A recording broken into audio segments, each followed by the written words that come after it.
Israeli মন্ত্রীদের বাড়ি অবরুদ্ধ করে রেখেছে বন্দীদের পরিবার। ফিলিস্তিনের গাজায় ইসরায়েলের বর্বর আগ্রাসন ও ত্রাণ সহায়তা প্রবেশ বন্ধ করে ইচ্ছাকৃত যে দুর্ভিক্ষ সৃষ্টি করা হয়েছে, এর বিরুদ্ধে বিশ্বব্যাপী নিন্দার ঝড় বইছে। ইসরায়েলের সামরিক অভিযান বন্ধ করার এবং অবিলম্বে অবরোধ প্রত্যাহারের দাবিতে বিশ্বব্যাপী লাখ লাখ বিক্ষোভকারী রাস্তায় নেমে আসেন। এরই মধ্যে অবরুদ্ধ গাজায় ইসরায়েলি বর্বর হামলায় আরও কমপক্ষে 63 ফিলিস্তিনি নিহত হয়েছেন। নিহতদের মধ্যে শিশু ও ত্রাণপ্রার্থীও রয়েছেন। খাদ্য সংগ্রহের জন্য এভাবে মানুষকে হত্যা করা চরম অমানবিক এবং মানবিক বিপর্যয়ের শামিল। যুদ্ধের ক্ষয়ক্ষতি এখনো বিস্ময়কর। গাজার স্বাস্থ্য মন্ত্রণালয়ের মতে, ইসরায়েলি আক্রমণ শুরু হওয়ার পর থেকে কমপক্ষে ৬২,৬২২ জন ফিলিস্তিনি নিহত হয়েছেন।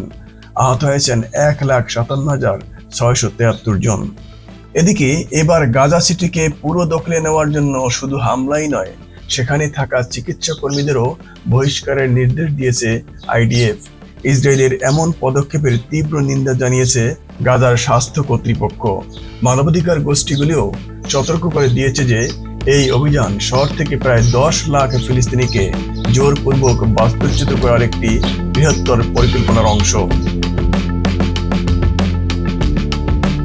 এদিকে খাদ্য, বিশুদ্ধ পানি ও চিকিৎসা সরবরাহ সহ মানবিক সহায়তা প্রদানে ইসরায়েলের বাধার কথা উল্লেখ করে উত্তর গাজায় আনুষ্ঠানিকভাবে দুর্ভিক্ষ অবস্থা ঘোষণা করেছে জাতিসংঘ। জাতিসংঘের এই ঘোষণার পর বিশ্বব্যাপী ইসরায়েল বিরোধী বিক্ষোভ আরও তীব্র হয়ে ওঠে। প্রায় ২ বছর ধরে চলা এই আগ্রাসনে ইসরায়েলের বর্বরতার মাত্রা কমার বদলে দিন দিন বাড়ছে।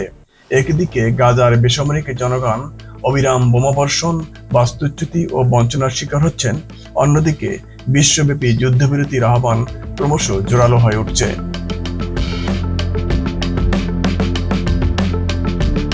গাজায় চলমান ইসরায়েলি হামলার বিরুদ্ধে ফিলিস্তিনিদের সমর্থনে অস্ট্রেলিয়া জুড়ে লাখো মানুষ বিক্ষোভ করেছেন। অস্ট্রেলিয়ার অন্তত ৪০টি শহর ও নগরে এসব বিক্ষোভ অনুষ্ঠিত হয়। অংশগ্রহণকারীরা ইসরায়েলের বিরুদ্ধে নিষেধাজ্ঞা আরোপ এবং অস্ত্র ব্যবসা বন্ধের দাবি জানিয়েছেন। আন্দোলনের আয়োজক প্যালেস্টাইন অ্যাকশন গ্রুপ জানিয়েছে, বিক্ষোভের মূল লক্ষ্য ছিল ফেডারেল সরকারকে চাপ দেওয়া যাতে তারা ইসরায়েলের বিরুদ্ধে নিষেধাজ্ঞা এবং দ্বিমুখী অস্ত্র নিষেধাজ্ঞা কার্যকর করে।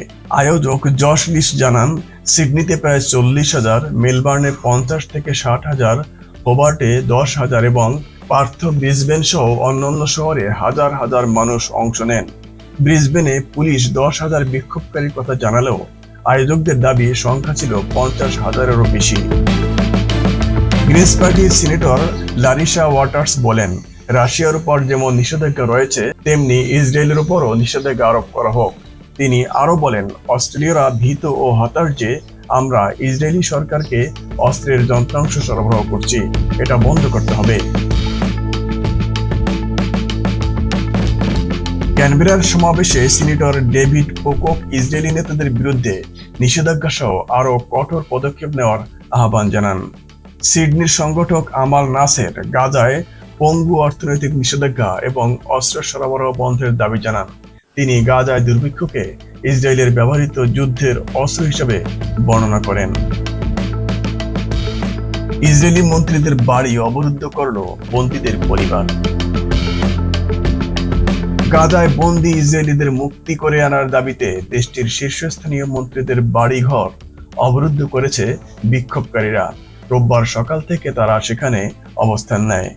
সকাল থেকেই নেতানিয়াহু সরকারের শীর্ষস্থানীয় মন্ত্রীদের বাড়ির সামনে জড়ো হতে শুরু করে বিক্ষোভকারীরা। তারা এমন একটি চুক্তি করার দাবি জানায় যা গাজায় বন্দী স্বজনদের ফিরিয়ে আনার নিশ্চয়তা প্রদান করে। ইসরায়েলি গণমাধ্যমের প্রতিবেদনে বলা হয়েছে, বিক্ষোভকারীরা ক্যাবিনেটের কয়েকজন মন্ত্রীর বাড়ির সামনে অবস্থান নিয়েছে। এর মধ্যে প্রতিরক্ষা মন্ত্রী, কৃষিমন্ত্রী, শিক্ষামন্ত্রী, পরিকল্পনা মন্ত্রী ও নেসেটের স্পিকার অন্যতম। ইসরায়েলি প্রতিরক্ষা মন্ত্রী ইসরায়েল কাটজের বাড়ির সামনে অবস্থান নিয়েছে বন্দীদের পরিবার। সেখানে গাজায় বন্দী এক ইসরায়েলির বাবা ইয়াহুদা কোহেন তার ছেলের মুক্তির জন্য চুক্তি করতে প্রতিরক্ষা মন্ত্রী টালবাহানা করছেন বলে অভিযোগ করেন। এ সময় তিনি দায়িত্ব পালনে সক্ষম না হলে কাটসকে পদত্যাগের আহ্বান জানান।